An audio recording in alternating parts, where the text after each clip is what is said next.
Hello everyone, कैसे हो आप सभी के होंगे और बढ़िया अपनी तैयारी कर रहे होंगे। और आज हम गर्भावस्था का नेक्स्ट पार्ट लेकर आए हैं, जिसपे हमने कल गर्भावस्था को समझा था, है ना। गर्भावस्था में क्या क्या स्टेजेस होती हैं, क्या होती हैं, कल हमने देखा था। अब हम कुछ महत्वपूर्ण तथ्य हैं गर्भावस्था से रिलेटेड, उस पर चर्चा करते हैं। तो पहला आता है आपका रजोनिवृत्ति, जिसे मेनोपॉज कहा जाता है। और स्त्रियों में 40 से 50 वर्ष की उम्र के पश्चात ऋतुस्राव नहीं होता है। इसे ही रजोनिवृत्ति या मेनोपॉज कहा जाता है। टोटली बंद हो जाता है हमारा जो मासिक धर्म होता है, ये होना बंद हो जाता है ना। अंडोत्सर्ग होना बंद हो जाता है और जो गर्भधारण की कैपेसिटी है वो भी खत्म हो चुकी होती है 40 से 45 साल तक, 40 से 50 साल तक, ठीक है। और इसके आगे अपन पढ़ते हैं इसमें क्या होता है, फिर क्या क्या होता है इसमें। देखिए, ओव्यूलेशन, ओव्यूलेशन के 10 लक्षण पहले देख लेते हैं। इसमें देखा हुआ है पिक्स में कि ओव्यूलेशन के जो लक्षण हैं वो क्या होते हैं। इसमें क्या होता है, ओव्यूलेशन जब रहता है तो गंध की अनुभूति बढ़ती है, खून के हल्के धब्बे, संवेदनशील स्तन, है ना, टाइटनेस आ जाती है, हार्ड हो जाते हैं, और सेक्स ड्राइव बढ़ना, भूख या मूड में बदलाव होता है, वेसल बॉडी टेम्परेचर में बदलाव होता है, ग्रीवा श्लेष्म में बदलाव, ग्रीवा में बदलाव, द्रव प्रतिधारण और पेट में मरोड़ आदि जो होती हैं ओव्यूलेशन, ये 10 लक्षण इसके होते हैं, 10 लक्षण, ठीक है। आगे पढ़ते हैं। अंडोत्सर्ग क्या होता है, ओव्यूलेशन देखते हैं। अंडाशय द्वारा अंडाणु की निर्मुक्ति को अंडोत्सर्ग कहते हैं, ठीक है। अंडाशय से अंडाणु के निकलने की जो प्रोसेस है उसको क्या बोला जाता है, अंडोत्सर्ग बोला जाता है। इसके बाद जरायु देखते हैं। जरायु क्या है, ये क्या होता है, गर्भ की सबसे बाहरी झिल्ली को जरायु कहा जाता है। गर्भ की सबसे बाहरी झिल्ली को जरायु कहा जाता है, ठीक है। इसके बाद आता है अंकुर, यानी विली, विलाई भी बोलते हैं, विली, विलाई। और जरायु से अंगुलियों के आकार की अनेक प्रवर्ध निकलते हैं यार, प्रवदर्ध ऐसा कुछ है, जिसे अंकुर कहते हैं। क्या बोलते हैं, जिसे अंकुर कहा जाता है। उंगली नुमा जो संरचना होती है ना, इसे क्या बोला जाता है, आपका अंकुर या विलाई कहा जाता है, ठीक है। और ये जरायु से निकलती हैं। जरायु जो गर्भ की सबसे बाहरी झिल्ली होती है। आगे देखेंगे अपरा, यानी प्लेसेंटा। अंकुर और गर्भाशय कोशिकी परत के संपर्क क्षेत्र को अपरा कहते हैं। अपरा प्लेसेंटा क्या है और इसका क्या काम है, ये अपन देखते हैं आगे। ये संरचना जो दी हुई है ना आपको, एक पत्ती नुमा संरचना है ना। तो अंकुर और गर्भाशय, ठीक है, अंकुर और गर्भाशय कोशिकी परत के संपर्क क्षेत्र को अपरा कहा जाता है, ओके। अंकुर यानी विलय, विलय और गर्भाशय, जो गर्भाशय है आपका यूटेरस, और आपका ये जो विलाई है, गर्भाशय कोशी परत के संपर्क क्षेत्र को जो अटैच होती है उससे, इसको क्या कहा जाता है, प्लेसेंटा कहा जाता है। अपरा चपटे गोल पेनकेक के आकार का होता है। कैसा होता है, चपटे और गोल पेनकेक के आकार का होता है, जो गर्भाशय की दीवार पर प्रत्यारोपित होता है और गर्भनाल यानी अम्बिलिकल कॉर्ड के जरिए शिशु से जुड़ा रहता है, ठीक है। गर्भाशय के अंत तक अपरा का व्यास 20 सेंटीमीटर यानी 8 इंच और बीज की मोटाई करीब 2.5 सेंटीमीटर यानी 1 इंच हो जाती है, ठीक है। तो ये नोट करने वाला क्वेश्चन है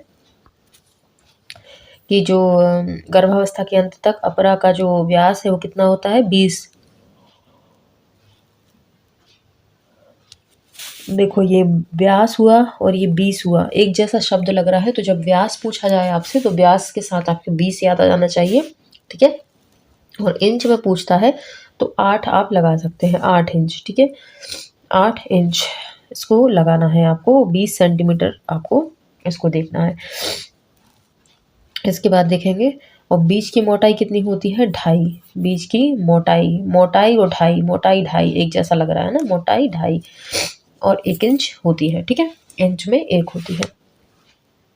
आगे चले, इसको देखो, अगर आप एक चीज़ याद कर लोगे ना, 20 सेंटीमीटर याद कर लिया तो 8 इंच ऑटोमेटिक याद हो जाएगा, है ना। ऐसे ऐसे याद कर लेना। देखो इसमें क्या करोगे आप, देखो आपका 2.5 सेंटीमीटर का 1 इंच हो रहा है, ठीक है, 2.5 सेंटीमीटर का 1 इंच हो रहा है, यानी आपके 5 सेंटीमीटर से 2 इंच हो रहा है, ठीक है।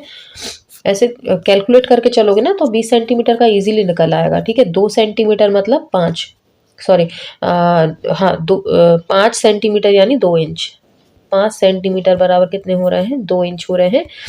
तो आप कैलकुलेट कीजिए कि आपका जो 20 सेंटीमीटर ये कितना का हो जाएगा, ये आपका हो ही रहा है, फिर 8 इंच का हो ही रहा है। तो ब्यास है ना, ब्यास और 20 ऐसे याद कर लेना तो वो इंच ऑटोमेटिक याद हो जाएगा, ठीक है। और मोटाई कितनी होती है, 1, मोटाई यानी 2.5, मोटाई 2.5 ऐसे याद कर लेना, ठीक है। आगे चले,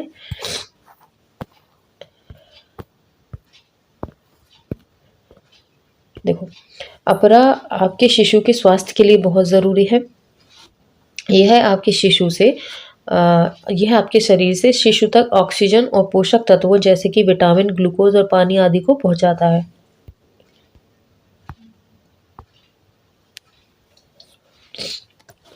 इसके अलावा शिशु से अपशिष्ट पदार्थों जैसे कि कार्बन डाइऑक्साइड आदि को आपके शरीर तक पहुंचाता है, ठीक है। शिशु से अपशिष्ट पदार्थ लेगा जैसे कार्बन डाइऑक्साइड, वो आपके शरीर तक पहुंचाएगा और आपका जो शरीर है फिर उसको ये श्वसन के माध्यम से बाहर कर देगा, ठीक है। और उन हार्मोनों का उत्पादन करता है जो शिशु को बढ़ने और विकसित होने के लिए ज़रूरी है। आपके रक्त प्रवाह के ज़रिए शिशु तक एंटीबॉडीज़ को पहुंचाता है, ठीक है। आपके ब्लड सर्कुलेशन के माध्यम से क्या पहुंचाता है, एंटीबॉडीज़ को पहुंचाता है, जो कि शिशु के पहले टीकाकरण तक उसकी सुरक्षा करते हैं, ठीक है, जो कि शिशु के पहले टीकाकरण तक उसकी सुरक्षा करते हैं। ओके, अगला देखेंगे, नाभि रज्जु। गर्भ अपरा से एक मजबूत डोरी जैसी रचना से जुड़ा रहता है जिसे नाभि रज्जु कहते हैं। यह माता और गर्भ के बीच संपर्क अंग का कार्य करता है, ठीक है। माता से जुड़ा रहता है, यह माता और बच्चे से दोनों से जुड़ा रहता है और आपस में संपर्क का काम करता है। इसके बाद आता है आपका युग्मनज यानी जायगोट। निषेचित अंडाणु को युग्मनज कहा जाता है, ठीक है। निषेचित अंडाणु को क्या कहा जाता है, आपका युग्मनज कहा जाता है। अब आंतरिक निषेचन क्या है, तो ये आंतरिक निषेचन क्या है, उच्च स्तनधारियों में निषेचन की क्रिया मादा के शरीर के अंदर होती है। इस प्रकार के निषेचन को क्या कहा जाता है, आंतरिक निषेचन कहा जाता है, ठीक है। आंतरिक निषेचन जो शरीर के अंदर होती है, और बाह्य निषेचन में क्या आ जाएगा, जो बाहरी होती है, जैसे कि आपका टेस्ट ट्यूब बेबी हो गया, ये क्या कहलाएगा, आपका बाह्य निषेचन कहलाएगा, ठीक है। आगे देखेंगे, कृत्रिम वीर्य सेचन यानी आर्टिफिशियल इंसेमिनेशन। ये क्या होगा, जब शुक्राणु मादा की योनि में कृत्रिम विधि द्वारा स्थानांतरित किए जाते हैं तो शिशु तक पोषक तत्वों और इस क्रिया को कृत्रिम वीर्य सेचन कहा जाता है। क्या होता है, जब शुक्राणु जो है मादा की योनि में कृत्रिम विधि द्वारा स्थानांतरित किए जाते हैं तो शिशु तक पोषक तत्वों और इस क्रिया को कृत्रिम वीर्य सेचन कहते हैं। ये भी एक प्रोसेस होता है, जैसे कि शुक्राणु की जो गति है वो स्लो है, वो खुद से नहीं जा पा रहा है मादा के अंडाणु तक, तो कृत्रिम विधि के द्वारा निषेचन कराया जाता है, इंजेक्शन के थ्रू, या जो मेडिकल लैंग्वेज में जो वो बोलते हैं, मादा के शरीर में उनको एंटर कराया जाता है, निषेचन कराया जाता है इंटरनली, तो उसको क्या बोलते हैं, कृत्रिम वीर्य सेचन, ठीक है। अगला देखेंगे, अब होता है प्रथम 3 वर्ष में विकास, ठीक है। नवजात शिशु की विशेषता देखेंगे, नाभि रज्जु, हाँ, नाभि रज्जु, नवजात शिशु की नाभि रज्जु नीलापन लिए सफ़ेद रंग की होती है, ठीक है, नीलापन होता है उसमें और सफ़ेद रंग की होती है। जन्म होते ही नाभि रज्जु सामान्यतः काट दी जाती है,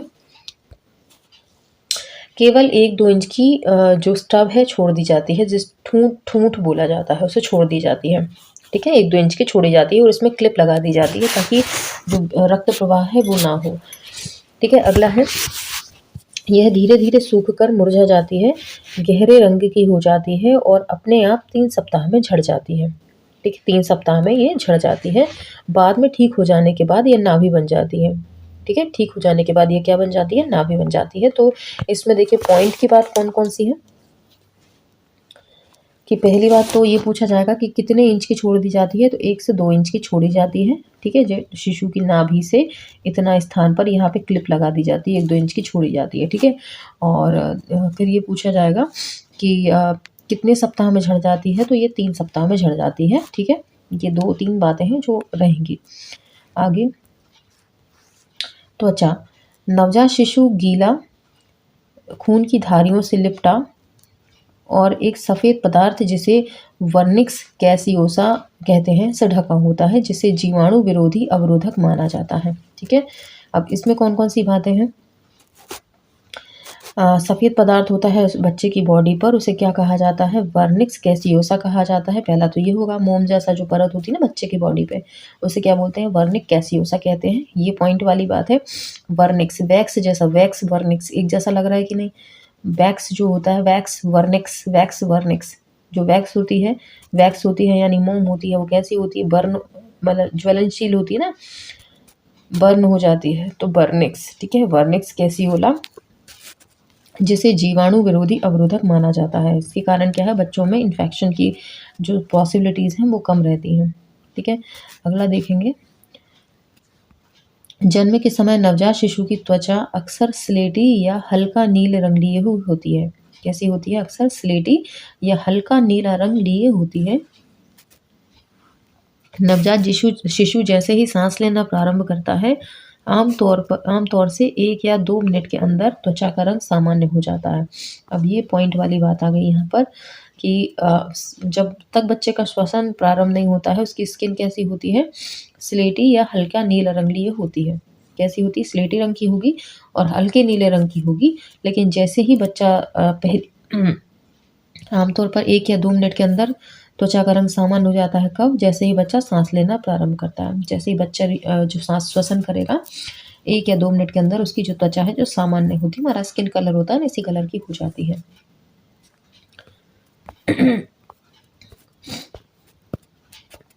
अगला है, सिर देखेंगे।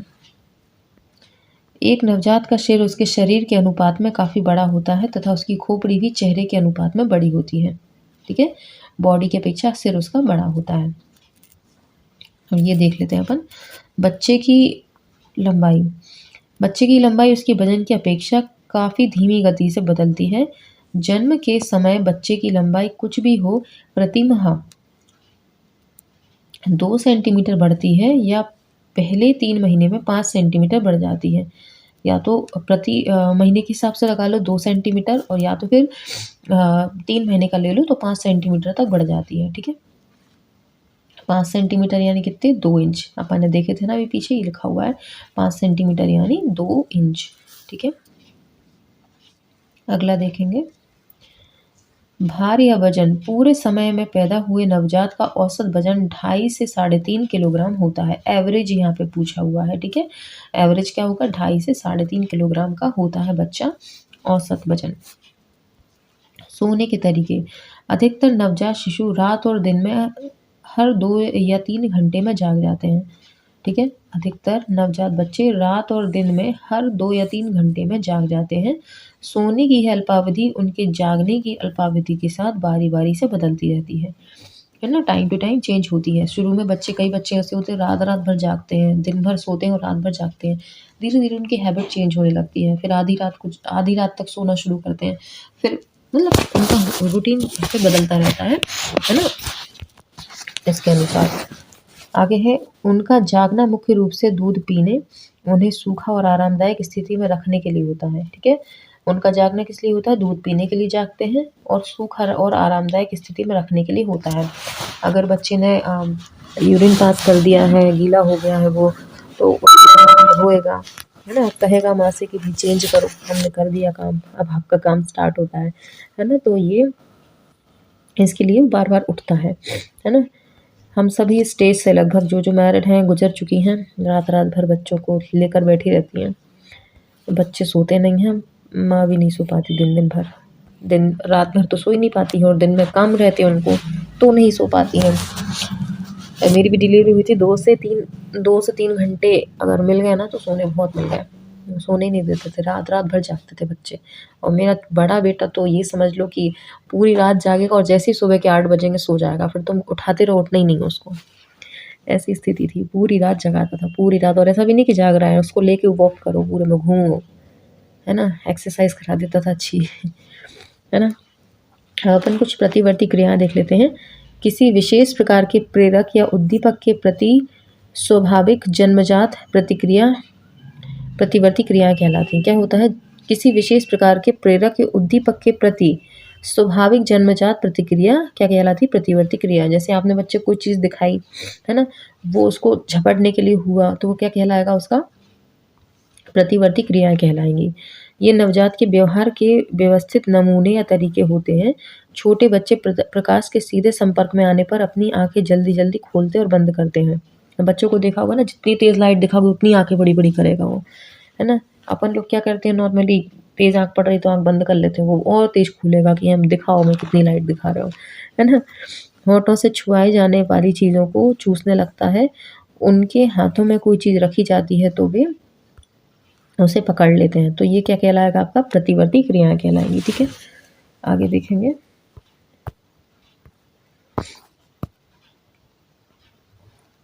देख लिया था ये हमने। ठीक है, अब कुछ अपन रिफ्लेक्स देखेंगे आगे। अभी अपन प्रतिक्रिया देखते हैं।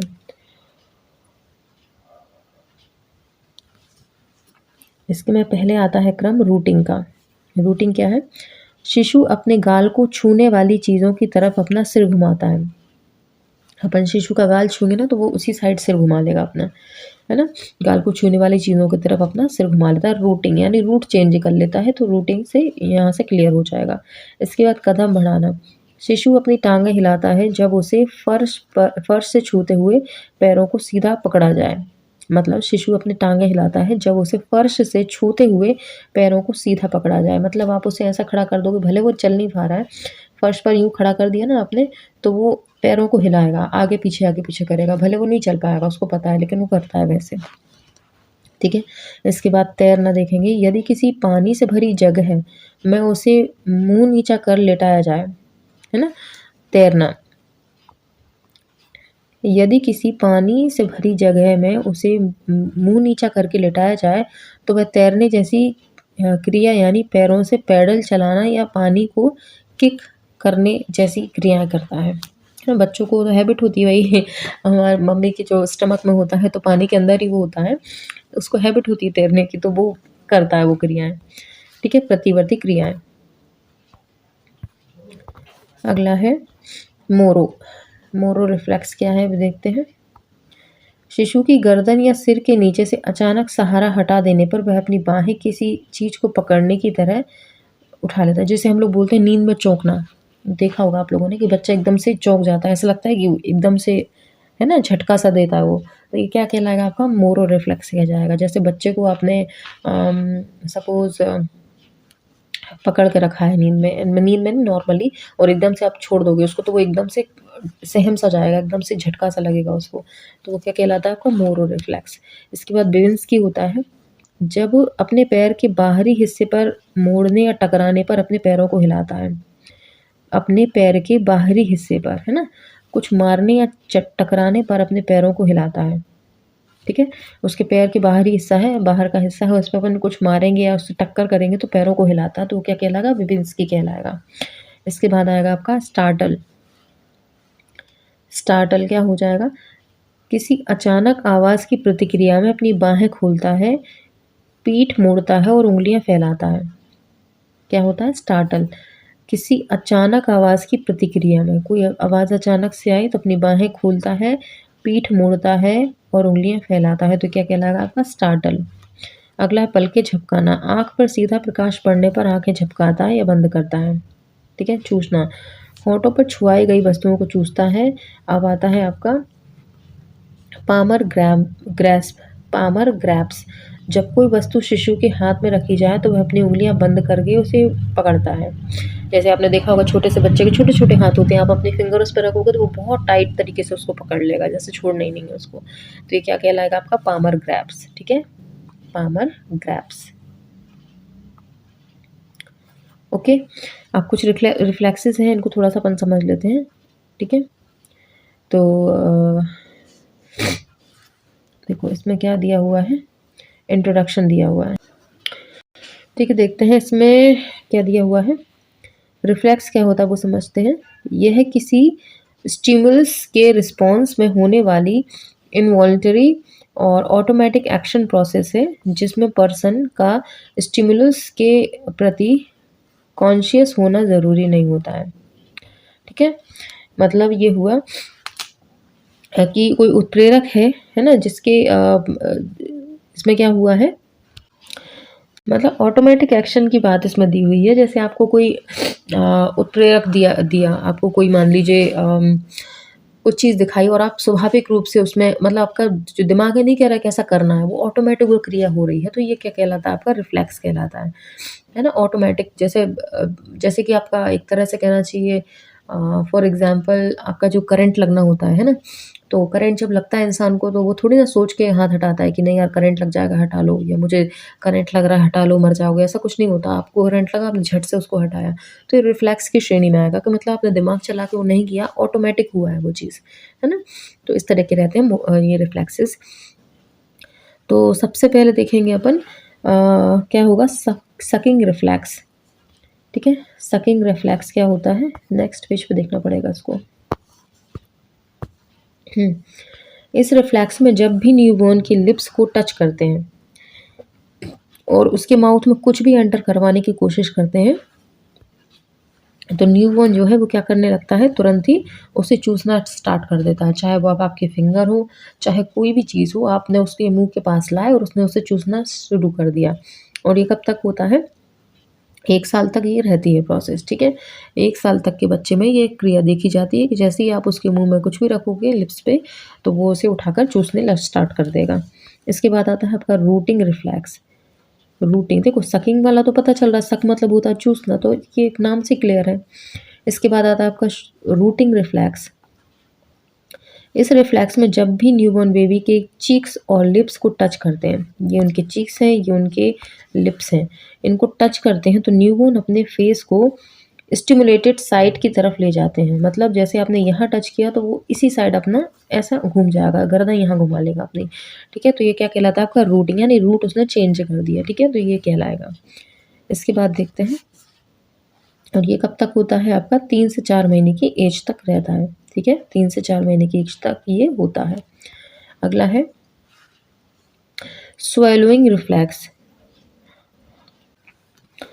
इसमें दिया हुआ है कि जब कोई लिक्विड बेबी के माउथ में जाता है तो वो इसे स्वेलो यानी निगलने की कोशिश करता है। ठीक है, कोई भी लिक्विड डालोगे मुंह में तो वो माउथ में, तो क्या करेगा, वो निगलने की कोशिश करेगा। और ये जो रिफ्लेक्स है ये कभी भी हटता नहीं है, लाइफ टाइम रहता है। भाई आपके माउथ में आप पानी डालोगे तो उसे निगलोगे ना। हाँ, खराब चीज़ है तो आप उसे उगल दोगे, लेकिन जो पीने वाली चीज़ है उसको तो आप निगलोगे। तो ये लाइफ टाइम रहता है, ये एंड नहीं होता है ना। अगला है स्नीजिंग रिफ्लेक्स। क्या होता है स्नीजिंग रिफ्लेक्स, क्या है, जब कोई भी फॉरेन पार्टिकल अपर एयरवे को स्टिमुलेट करते हैं तब उसके रिस्पॉन्स में स्नीजिंग आती है। वो तो सभी को आती है भाई, छींकना तो सभी को हो जाता है ना। कोई भी पार्टिकल आपके अंदर जाएगा तो होना नॉर्मल है। और नेवर डिसअपेयर, मतलब इसमें भी ये भी कभी नहीं होता है भाई, यंग हो चाहे बच्चा हो, कोई भी हो, जैसे ही आपकी नाक में कोई भी ऐसी चीज़ जाएगी, अनवांटेड चीज़, धूल कण या कुछ भी, तो आपको छींक आ जाती है। ठीक है, अगला नेक्स्ट है, अब आएगा कफिंग रिफ्लेक्स। कफिंग रिफ्लेक्स, जब कोई फॉरेन पार्टिकल लोअर एयरवे को स्टिमुलेट करता है तब रिस्पॉन्स में कफिंग रिफ्लेक्स देखने को मिलता है। खांसी, तो ये भी नॉर्मल है, ये नेवर डिसअपेयर है। ठीक है, ये भी कभी ख़त्म नहीं होता है। इसके बाद आता है आपका कैग रिफ्लेक्स। क्या आएगा आपका कैग रिफ्लेक्स, ये क्या आएगा, पोस्टीरियर फेरा,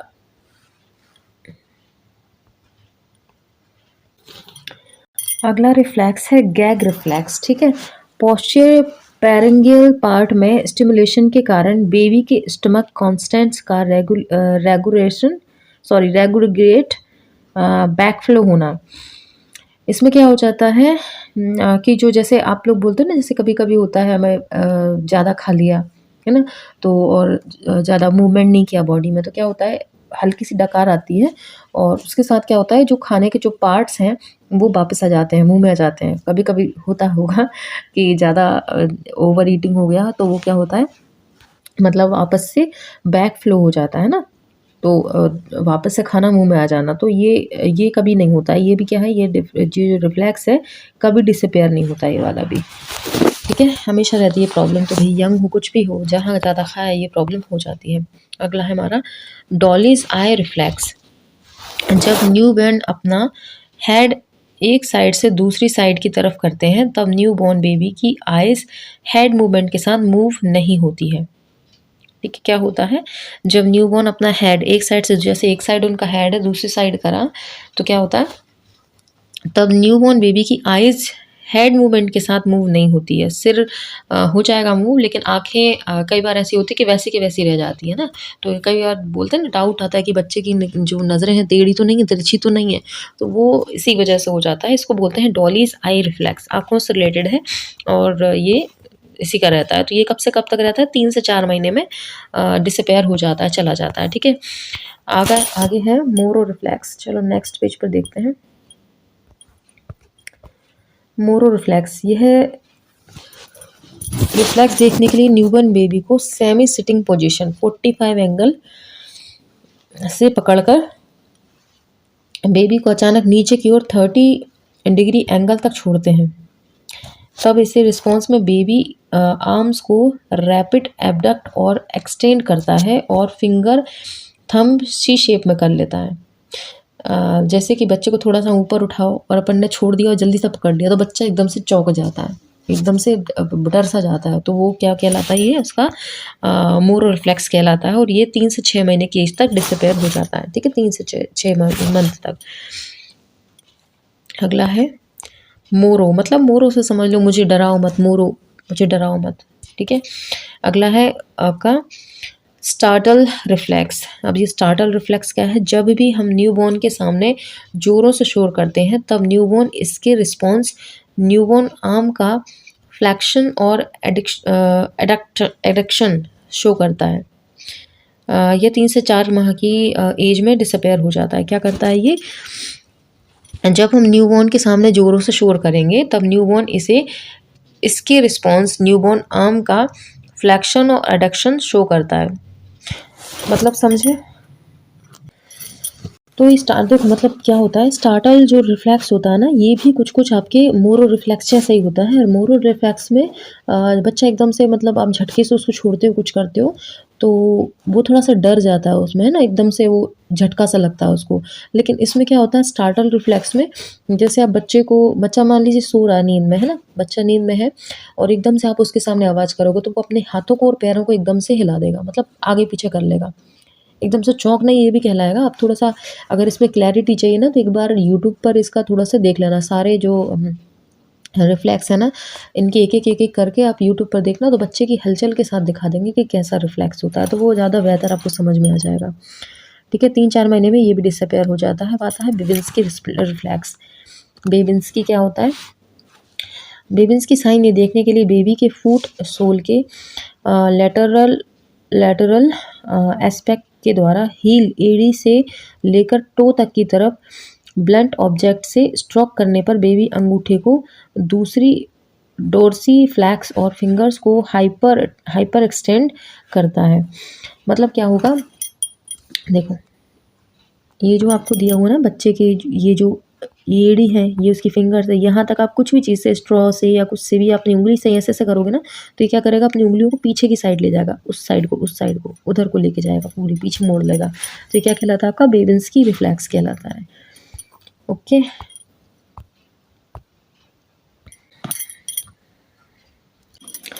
लेकिन नॉर्मली यह 6 माह तक डिसअपेयर हो जाता है। वैसे यह 1 वर्ष तक के बच्चों में भी देखा जा सकता है क्योंकि उनमें इनकम्प्लीट मेलिनेजाइजेशन ऑफ एक्सोन्स देखने को मिलता है। ठीक है, अगला देखेंगे, लास्ट तो नहीं है, थोड़े और बचे हुए हैं। ये है आपका प्लांटर रिफ्लेक्स। प्लांटर रिफ्लेक्स क्या होता है? इसे नेगेटिव बेबिंस्की रिफ्लेक्स के नाम से भी जानते हैं। इसमें जब बेबी के सोल को आउटर एक्सपेक्ट से स्टिमुलस करेंगे तब न्यूबॉर्न बेबी टोज एवं फिंगर को डाउनवर्ड कर्ल कर मोड़ लेगा। मतलब अभी बेबिंस्की में क्या देख रहे थे आप लोग? कहाँ की ओर मोड़ रहा था? इस साइड को, है ना, ऊपर साइड को मोड़ रहा था। अब इसमें नीचे साइड को मोड़ता है, इस साइड को। तो ये क्या बोलते हैं? Plantar reflex. ठीक है, प्लांटर रिफ्लेक्स बोला जाता है, डाउनवर्ड में मोड़ता है। इसके बाद आएगा, इसमें नेक्स्ट क्या है आपका? Parachute reflex. जब भी हम न्यूबॉर्न बेबी को ऊपर की तरफ हवा में उछालेंगे, ऊपर की तरफ हवा में उछालेंगे, तब न्यूबॉर्न इसके रिस्पॉन्स में अपनी एक्सट्रीमिटीज़ को एक्सटेंड करता है। इसका कितना है एज ऑफ अपीयरेंस कितना है 6 महीने, और डिसअपीयरेंस कब तक का है नेवर, मतलब जो हो जाएगा, मतलब शुरुआत लक्षण कब से दिखते हैं आपको 6 महीने के एज से दिखते हैं और ये ख़त्म कभी नहीं होते हैं। ठीक है, तो ये इसका आ जाएगा। अपने हाथों को नीचे की साइड करेगा कि मैं गिरूँ नहीं। ठीक है, तो ये तो सभी में पाई जाती है कि भाई उछालेंगे तो डर तो सभी को रहेगा, तो ये कभी ख़त्म नहीं होती। ठीक है, अगला देखेंगे आपका पेरेज रिफ्लेक्स। अब ये क्या है, जब किसी न्यूबॉर्न बेबी को किसी फर्म सरफेस पर प्रॉन पोजीशन में लेटाते हैं, तब अपने अंगूठे की सहायता से बेबी के स्पाइन को सर्वाइकल वर्टेब्रा से सैक्रल और सैक्रल वर्टेब्रा से सर्वाइकल की तरफ ले जाते हैं, तो न्यूबॉर्न क्राई करता है, एक्सट्रीमिटीज़ को फ्लैक्स करता है और स्पाइन लॉर्डिसिस शो करता है। मतलब आप अंगूठे से हेल्प से ऊपर से नीचे नीचे के उसकी स्पाइन पे मसाज टाइप में करोगे दबाव डालते हुए, तो वो रोता है। तो ये क्या हो जाएगा, ये कब से कब तक रहेगा आपके 4 से 6 महीने तक। जब बच्चे की तगड़ी मालिश होती है तो बच्चा रोता है नहीं रोता, तो ये इस वजह से रहता है। बाकी डिसअपीयर 4 से 6 महीने में हो जाएगा, उसके बाद फिर वो अच्छे से मालिश करवाता है और देखा होगा खुश होता है फिर मालिश कराने में कि उसकी अच्छी मसाज हो रही है। तो ये कुछ रिफ्लेक्सेस थे जो हमने देखे थे। अब इसके आगे की कल देखेंगे, इसमें अब गार स्कोरिंग वगैरह है, इम्पॉर्टेंट रहेगी कल की क्लास। तो आप एक काम करना, जो भी रिफ्लेक्सेस आपको पढ़ाया गया ना, इसको एक बार क्या करना आप तरीके से थोड़ा क्या करोगे, देख लेना, है ना। तरीके से देख लेना से मतलब है यूट्यूब पर जाके एक बार देख लेना उसको। ये एक रिफ्लेक्स डालोगे ना तो वहाँ पे पूरा एक्टिविटी के साथ बता देंगे बच्चा कैसा क्या कर रहा है ना। तो ये सारे आपको क्लियर हो जाएंगे, दिमाग बिल्कुल बैठ जाएंगे। आप एक बार देख लेना, क्या है पढ़ाने से या पढ़ने से नहीं उतना क्लियर होगा, आप देख लोगे ना पूरा उसको अच्छे से तो आपको क्लियर हो जाएगा। ठीक है, तो आज क्लास यही एंड करते हैं, कल फिर मिलेंगे किसी नए टॉपिक के साथ, अगले टॉपिक के साथ। ठीक है, तब तक के लिए बाय।